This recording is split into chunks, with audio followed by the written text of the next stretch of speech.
Presiden Joko Widodo telah menerima surat izin yang dikirimkan Kejaksaan Agung untuk memeriksa mantan Ketua DPR Setia Novanto terkait kasus Papa Minta Saham. Sekretaris Kabinet Pramono Anung mengatakan surat dari Kejaksaan Agung itu kini sedang dikaji Seskap dan Sesnek. Sekalian, hari ini Presiden Sekretaris Kabinet Pramono Anung membenarkan telah menerima surat izin yang dilayangkan Kejaksaan Agung tertanggal 23 Desember R78 untuk memeriksa mantan Ketua DPR Setia Novanto. Pramono juga memastikan surat Kejaksaan Agung perihal permohonan pemeriksaan Setia Novanto tersebut masih ditelaah Presiden Joko Widodo. Menurut Pramono, Kejagung dalam surat permohonan itu tidak menyebutkan waktu untuk memeriksa Setia Novanto, sebab yang tertulis hanya permohonan untuk memeriksa politikus bekas Ketua DPR itu. Meski demikian, Pramono menegaskan Presiden Jokowi pasti akan menyikapi permintaan Kejagung. Namun langkah Presiden masih menunggu memo dari Sekretaris Kabinet dan Sekretaris Negara yang menelaah surat dari Kejagung tersebut.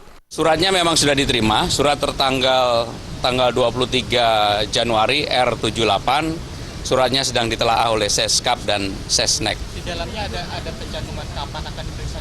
Belum ada. Ini cuma ada permohonan untuk diperiksa.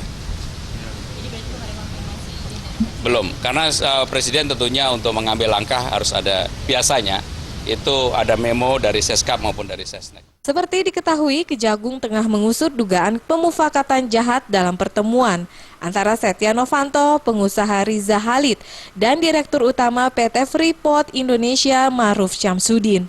Kejagung curiga dalam pertemuan yang digelar di Ritz-Carlton Hotel pada 8 Juli 2015 itu ada upaya percobaan korupsi dengan mencatut nama Presiden Joko Widodo dan Wakil Presiden Yusuf Kala.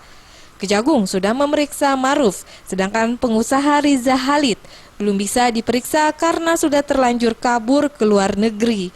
Sementara khusus Setia Novanto, Kejagung harus mengantongi izin Presiden karena politikus Golkar itu menyandang sebagai anggota DPR. Dari Jakarta, Linda Puspitasari dan Wayan Agus melaporkan.